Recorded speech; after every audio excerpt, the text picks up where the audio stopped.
had not set foot in Graybridge for 12 years. Not since I packed the car with everything I owned and drove until the radio lost the station I grew up with. My father passed in June, and the house fell to me in the will. I told myself I would come back for only a week, sell the place, sign the papers, and be gone before the memories could take hold. The road narrowed as I left the highway, the river bending beside me in a way that felt rehearsed, the fields shrinking into silhouettes against the fading sun. When the cracked welcome sign appeared with its peeling blue letters, my stomach clenched in a way I had not felt in years. The first gas station sat at the edge of town, the same one I used to buy soda from as a kid. Its green awning sagged, the paint blistered from decades of heat. I stepped inside for coffee and jerky, and the man at the counter looked up with a smile that made my chest tighten. "Welcome back, Aaron," he said. I froze, thinking I misheard. "My name is Mark," I corrected. He blinked, nodded, and tapped a Polaroid taped to the side of the register. The photo showed a man standing by a truck in front of the very same store. He looked disturbingly like me, same build, same jawline, same left ear that stuck out slightly. Beneath the photo, in faded marker, someone had written Pike. The clerk bagged my things without another word and said, "Funny how memory works." I left the store unsettled and crossed the street to the landing, the diner where I spent half my teenage nights. The neon sign buzzed, half the letters dark. Inside, Mary still worked the counter, her braid more silver than blonde now, but her eyes still sharp as ever. She looked straight at me and called, "Pike, you still take your coffee black?"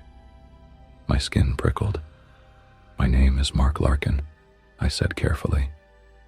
"My father just passed. I came back for the estate." "Sorry about your dad," she said flatly, then poured the coffee without asking. Set it beside eggs cooked exactly how I liked them, though I never once told her. When I lifted my fork, a man rose from a booth behind me. Broad shoulders, heavy jaw, the same Luke I had once called my best friend. He grinned, grabbed me in a hug, and slapped my back. "They said you were dead, Aaron."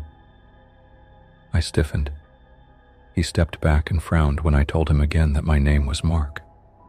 His face shifted as if studying a part that didn't fit.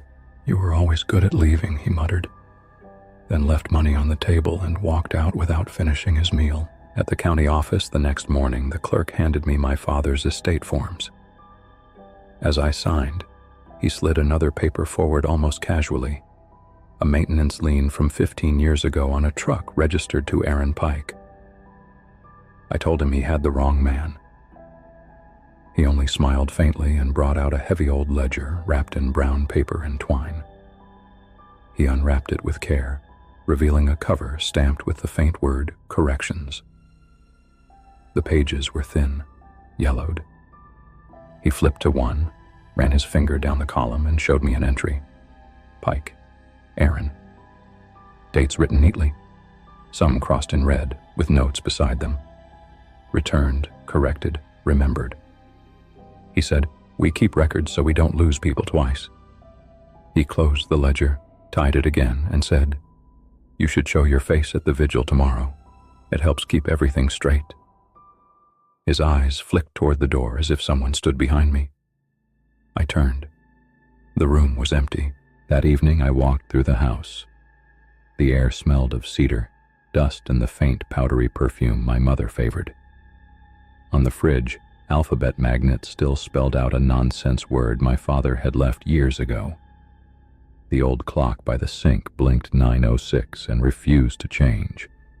Upstairs, my phone buzzed. Unknown caller. I answered. A woman's voice, warm but strange, said, "Aaron, did you fix the lamp? It keeps popping. I hate the dark." I said nothing. She sighed like folding paper. "If you mean to pretend, you have to do better." The line went dead. My hands shook as I set the phone down. I went to the library the next morning.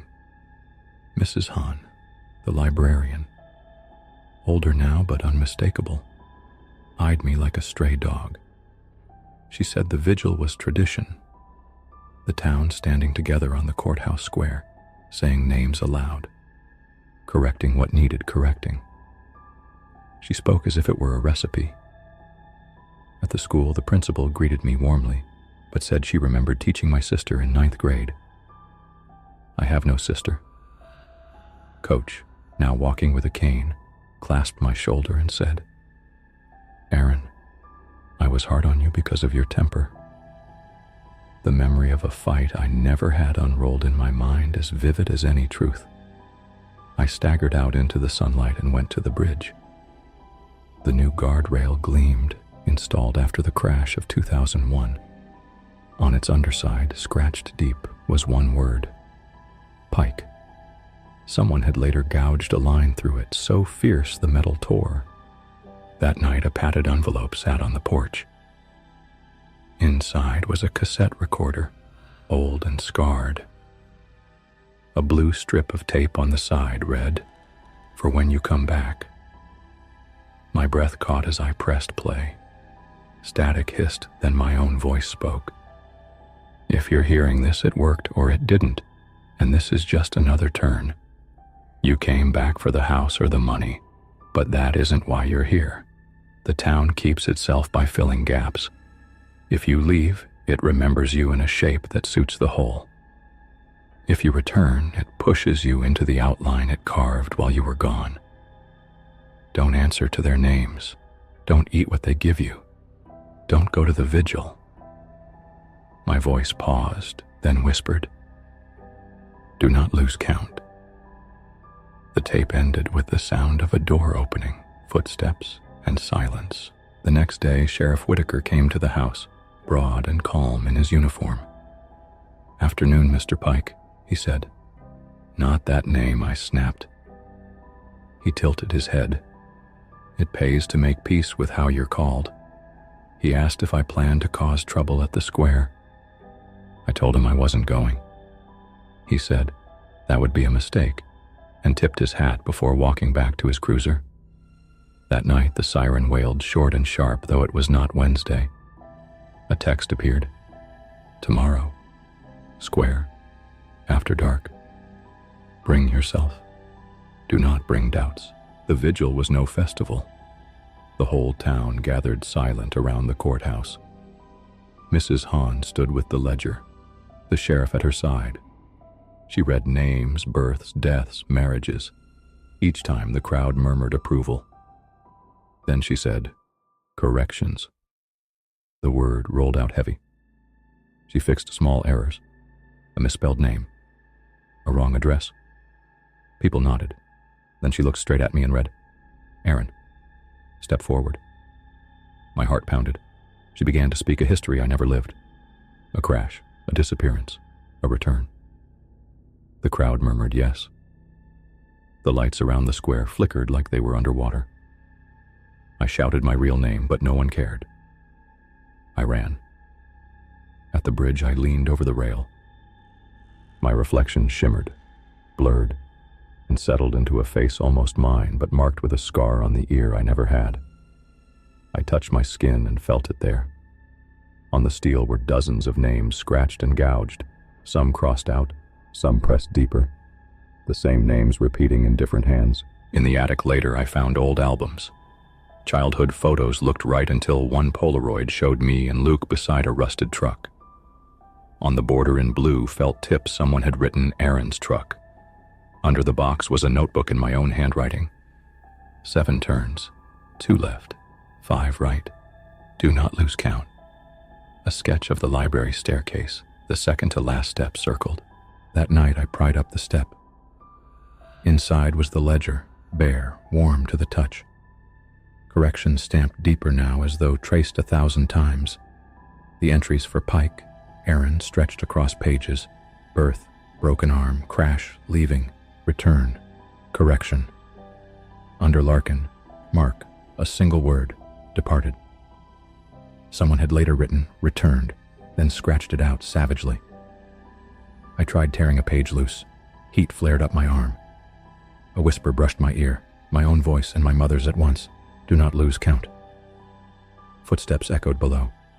Mrs. Hahn's voice floated up, weary. "You're not the first. The flood, the fire, the road took too many. We made a way to carry the weight. Remembering is a wall. Every time you come back, you tear it. Every time it tears you." I fled through the window, cutting my hand. The following evening, Luke met me at the bridge. He handed me a key. "The old truck still runs if you talk nice. Aaron always could." He called me the wrong name without hesitation. "Do you remember me as Mark?" I asked. He studied me, then said, "I remember the shape. The hole doesn't care who fills it." He left me standing in the dying light with the key heavy in my hand. That night, the porch light blinked too short, too long. Inside, the table was set for 3. A note under the napkin read, "Welcome." I ate. The food tasted of every Sunday I had ever known. Upstairs in the nightstand, I found slips of tape numbered 1 through 7. The first said, "Do not eat." I had already broken it. The second said, "Do not go to the square." I had gone. The third said, "Do not answer when they call you." I had answered. The last said, "If you decide to stay, write this so you know what you are buying." Beneath, in my own hand, my name was crossed out and replaced with another. The phone rang. The warm voice said, "Honey, bring the lamp from the garage. This one's humming again." My skin crawled. I touched my ear and felt the scar. Outside, the town hummed like a low heartbeat through the ground. I don't know anymore if I chose or if the town chose for me. What I do know is this: a place that loses too many will not let the holes remain empty. It will remember you in the shape it needs. If you come to Graybridge, you may see me on the porch. I will wave. I will say the words you expect. I will not tell you my name, and you will not ask, and the town will hum, steady and patient, making sure everyone is where they belong.